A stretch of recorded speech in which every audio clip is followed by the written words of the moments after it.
gospođo, imate li nekih poteškoća kod odnosa? I sad, znaš, koje me ne znaju, gledaju onak malo čudno kao kako to mislite.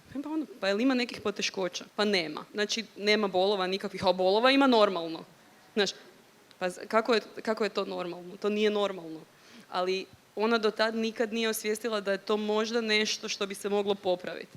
Kao, jel doživljavate orgazam? I sad me gleda i kao, nema odgovora. Pa mislim, da ili ne? Pa ne znam. I sad, znači, ja kao, pa kak ne? Pa nekad, ja velim, jel kad sami, jel onda možete? Ja kao, pa da, onda mogu. A kad s partnerom, onda ne mogu. Pa je rekao, dobro, pa možda nešto različito radite. Sad ona kao, znaš, sad već se crveni. Ja rekao, gledajte, ovo je sigurno mjesto, znači moja ordinacija je mjesto gdje se gledamo kao cjelokupna osoba.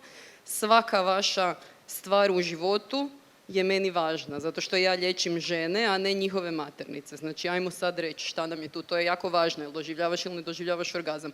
Ogromna količina kvalitete života ti opadne ako ti se to ne događa, jel?